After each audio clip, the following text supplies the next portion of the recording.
It's only a game. Why you have to be mad? Quick reminder, all of the lore and information, storyboards, etc. are from nextersglobal and Herowars's webpage, as well as in-game content, which I'll link below. And any stat and skill information that is not from in-game content that I show is from Dan Buccini's Dan Butch Casting Hero Wars Guide, which I will also link below. Thanks. Mother Nature must have planned Fox as a boy. The fidgety, personality-packed troublemaker always kept her parents on their toes. She used to ditch her arts and crafts lessons, so popular among other young ladies. Her mom and dad eventually resigned themselves to the fact that they would never see their youngest offspring in a wedding dress. You'd have to be crazy to propose to her, right? By her race's standards, Fox was no great beauty either. Her hair was too tiny, her body was way too hairless. What? The girl knew this, so she made it a point to get on everyone's nerves with her stubborn and shocking behavior. At first, women laughed at her antics, but soon enough, the respect and support that Fox earned from their male counterparts made them stop chuckling. Little boys, young lads, mature men, and old geezers alike, they all followed Fox's shenanigans with ceaseless interest. Why? Because nobody could handle weapons quite like the mischievous girl. She handcrafted at least 36 different gunpowder-using weapons and self-propelled cannons. Unfortunately, since Fox's homeland hadn't seen a war for more than 700 years, the only use people found for her inventions was to distribute pest-killing poisons in their gardens, trigger avalanches, and scare off the occasional mountain troll. What's more, Fox's weapons were never as popular as her sister Annie's devices. Annie outdid Fox in everything, except for weapons, of course. Armament was outside of her sphere of interest. She considered weapon making a pastime solely for men, and also quite pointless in a time with no war. At the time, that is. One night, the whole city was startled awake by a dreadful thundering and the smell of something burning. The streets shook with a rhythmic pounding, as though an unbelievably huge giant had come through town, crushing everything in its path. And as it so happened, that was exactly it. Panic broke out. Everyone screaming and running, mothers rushing to save their babies. Fox, though, simply stood at her window, warming up her tiny hands. It didn't even occur to her that, deeply asleep in her special new earplugs, Annie was snoozing peacefully in the next room. Something exploded out on the street, and several trees crashed down noisily. Men were dragging their belongings away from the debacle, and some even began to fight over each other's possessions. Trying not to wake her sister and quietly whistling a popular tune to herself, Fox carefully started down the stairs to the workshop. There was a deafening roar, and a house 3 blocks away from Fox crumbled under the weight of the never-before-seen monster. Dust filled the air of the whole neighborhood, making the steps of the killer beast even more ominous. Annie, still asleep, stretched, smacked her lips, turned over in her bed.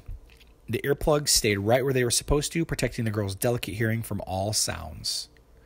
Fox put on her gloves, grabbed a heavy bucket, and filled it with the strange black powder. The house across was burning. The monster had broken the gas pipes her sister Annie crafted with such love and care. What a dunce, thought Fox, pulling down the sheet covering a strange, giant structure hidden in a dark corner. Then the fearless girl opened the door of her workshop, the monster's hot breath burning her cheek. It took her a minute to load the Stormbreaker, her newest super-heavy weapon, with black powder and take aim. And then she fired. The monster let out a horrible howl, clutched at its humongous stomach, crashing right into a wall of their lovely house, and dropped dead. The dust kicked up after the fall made Annie sneeze in her sleep. That sneeze finally woke her up. She glanced around, her eyes still half closed, and took in the picture before her, the destroyed town, the defeated monster, the cheering townsfolk. Then she sneezed once more, fell right back to sleep. The news of what Fox and her miracle weapon had accomplished traveled far beyond the town, reaching the ears of Emperor Ingvar himself. He invited the brave engineer to the capital and appointed her to a squad of valiant guardians. Here, finally, was somewhere Fox could really let herself go. So first, as always, let's talk about where to get soul stones for Fox. So let's just click right here.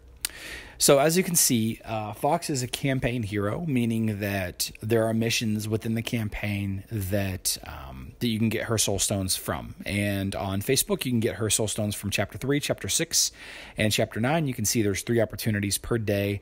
Of course, you can spend a little bit of emeralds to get more opportunities each day to complete these missions. You can also get her soul stones from the heroic chest, just like you can get basically every other hero. Once you own them, you can get their soul stones from the heroic chest. And you can also get her soul stones from the daily reward heroic soulstone chests, whatever they're called, the lesser hero soulstone chests and the hero soulstone chests, the ones that give you 50 and 100 soulstones of your choice, with a few exceptions. So yeah, those handful of ways are kind of how you would go about getting Jet soulstones and summoning her as a hero to use. So let's talk about Fox a little bit more in depth. As always, I'll start with the character screen here, and then I'll jump over to the stat screen, and then finally I'll talk about a couple of teams that I like her in. So first of all, let's talk about her, just a high level of her stats. She's a marksman. She fights from the back line, and she's got agility as a main stat. So what that means, main stat means that each agility point gives this hero 1 point of armor, 2 points of physical attack, and 1 point of extra physical attack if agility is your hero's main stat, which it is. So basically 1 agility is 3 physical attack and 1 armor. So good stuff there. Fighting in the back line, you'll often find her in the 4th slot, sometimes in the 5th, depending on who your healer ends up being. But yeah, so skills, her gray activated skill is heavy caliber. It's based on physical attack. And you can see that this fires a huge projectile at the nearest target, dealing physical damage and throwing the target back. So this is an interesting skill, actually. It'll knock back the tank so that your damage dealers might have a shot at, attacking the second in line. So interesting skill, very, very interesting. And this is where you're going to see her start to being used as a counter to one of my favorite heroes, which I'm not going to say his name because I don't want you to use her against me. So the green ability is smokescreen. So this is not affected by agility or physical attack or anything. This is affected by the hero's level itself and the level of the skill. So smokescreen says, fires a smoke grenade into the enemy's front row, blinding nearby heroes for 6 seconds. The heavy caliber skill up here, the heavy caliber skill now also blinds the enemy front row. So this is interesting. So now you have an activated ability that not only knocks back your tank, but it also blinds the front row. And blinding basically means that they can't hit you, or they have a decreased chance to hit. I'm not sure exactly if it's 100% or if it's full. Maybe I'll add an annotation to it or something if I can get some clarification. But so this is kind of the second ability that Fox has that is used to basically control the enemy's front line. So if you're going up against a King Mao and and you can't quite get to her, then you can knock back the tank and then blind the King Mao. So interesting little set of skills there. Her blue ability is Cannonade, and you can see that this ability is also affected by physical attack. This shoots the nearest target 6 times, and again you can see her focus on dealing damage to that front row. But this is more, this is more control, this is more damage. And then finally, her violet ability, Concussion. This is a passive skill. This basically adds a stun chance to her heavy caliber activated ability. And so just as kind of a reminder, this hits the nearest target, usually the tank, in a fight. And this will stun the target. And the chance to stun is based on Fox's level and the level of concussion.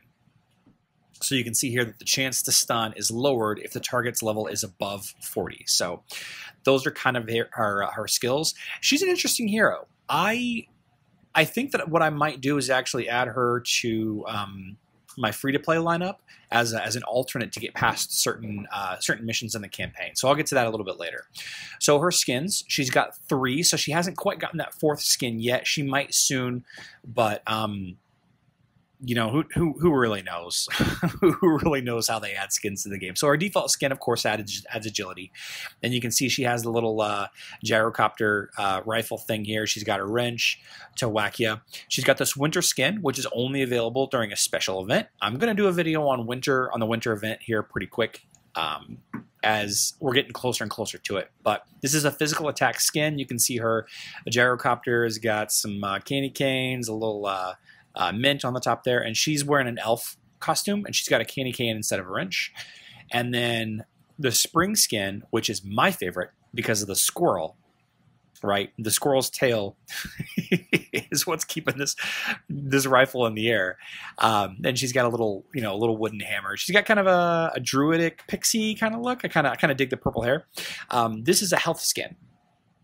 So what I would do is I would focus on agility first, and then later the spring skin. If you're lucky enough to get the winter skin this winter, I would definitely focus on that. But the fact that her skills, 2 of her 4 skills, are based on the level, it's less important to focus on this in the beginning. Maybe adding more to her survivability is helpful. So yeah. So let's talk about her glyphs. She's got physical attack. She's got armor penetration. Interesting. She's got critical hit chance, and she's got agility. So this is one of the few heroes in the game that brings her own armor penetration to a fight. And because of that, if you've watched my glyph video, and if you haven't, go check it out. I'll add a link to that in the description below. But I always recommend adding to the armor penetration or magic penetration glyph first if a hero has that glyph. And you can see here that Fox does. Even though it only really affects 2 of her abilities, it's still a pretty solid ability. And then so you've got physical attack, armor penetration, critical hit chance, and then finally agility. So I would do armor penetration, agility and physical attack, and then I would do crit, and then I would do armor last. So that's kind of the rotation that I would do. Yeah. And then finally her artifacts. Let's see how well she will do in a team. So her first artifact, when you fire off your main gray ability, is shrapnel cannon. That's her artifact weapon. You can see here that it adds armor penetration to your team. So this is an excellent addition to a physical damaging team, because whenever she fires off her ability, not only is it stunning the tank, knocking the tank back, and also blinding the first row, but it also is adding armor penetration to your entire team. This is awesome. She's a great addition to any physical damaging team. Great addition. Her book is armor penetration and physical attack, even more stacking armor penetration. This is awesome. And then finally, her ring is the ring of agility, just adding a flat amount of agility to her hero stat there. So that is kind of the quick and dirty of Fox. And now on to her stat screen. So Fox's stat screen is kind of an interesting one. I'm kind of thinking twice about maybe using Fox in a couple of my teams now, if I'm being honest. So her default power ranking without skins is 10. With all of her skins, her 3 skins maxed out, she's 16th, which puts her in the top 3rd-ish of all heroes for power rankings. And but we all know that power rankings aren't everything. She of course fights in the back line. Her combat order is 37, so like I mentioned previously, she's going to be close to the back, either 4th or 5th slot, depending on who your healer is that you choose. Being that she's an agility hero, first we look at her agility ranking at 7, and her intelligence and strength we don't really care about, 38th and 37th overall. Her health rank is low, 40. Yikes. So this is going to be one of the big weaknesses of Fox, is her health and her magic defense. And as you can see, her armor ranking is top 3rd of all heroes at 16, but her magic attack, which is poor, who cares about magic attack? Her magic defense is 39th out of the 45 or so heroes that we've got, and that's just really, really poor. So she's going to just fall over to a nice AoE damaging team, like if she goes up against Lars and Krista. She's going to be much better against Kark teams, or maybe I don't know, King Mao Kira teams. She'll probably be better against. Certainly a Cleaver or a Galahad tank team. But you can see her physical attack is 7th overall, which is pretty respectable. Pretty respectable. She's got no dodge. She's got no vampirism. She's got a great amount of armor penetration. She's got some crit hit chance, so she's got a little bit of best of both worlds. Like I mentioned earlier, her artifact ability is armor penetration, which is incredible to bring to the table. And if you can read across the bottom here, kind of a little blurb about who she is and what she's about.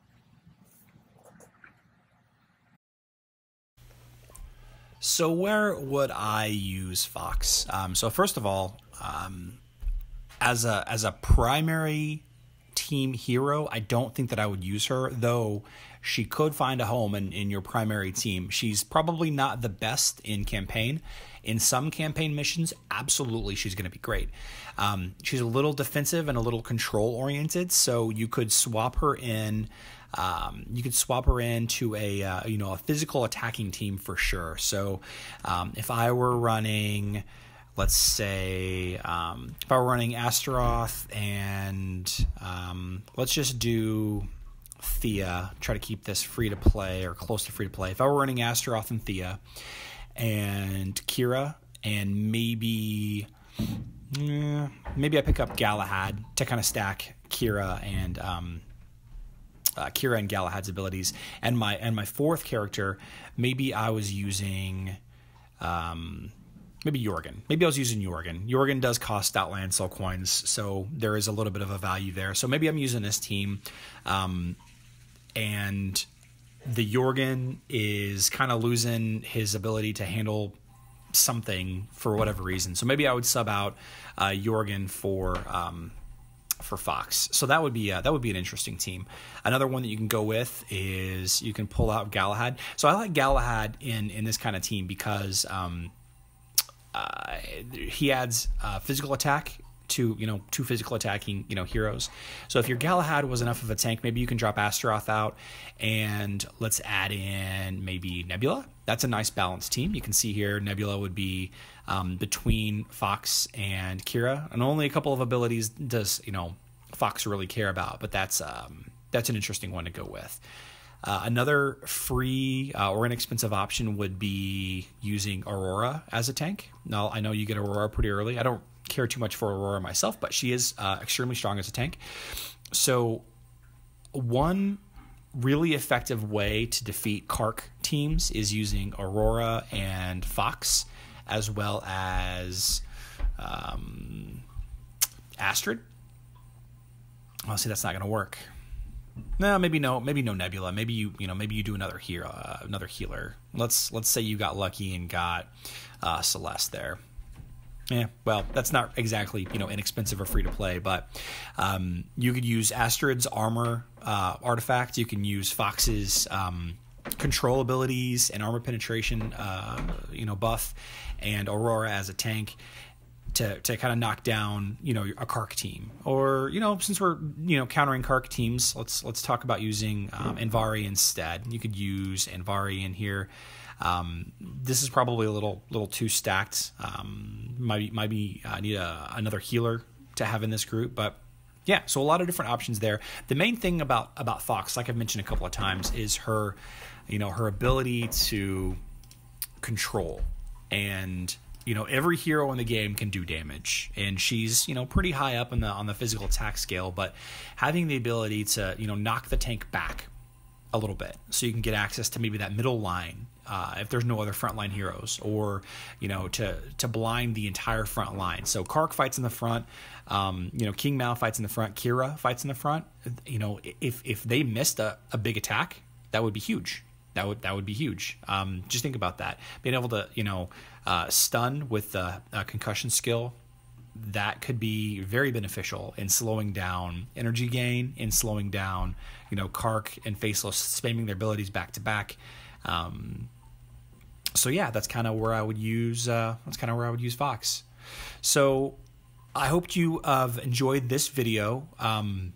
If you were paying attention during the lore part of it, I talked a little bit about Annie, and there is a story about her on the Hero Wars Nexters Global lore page that I'm going to link in the description below.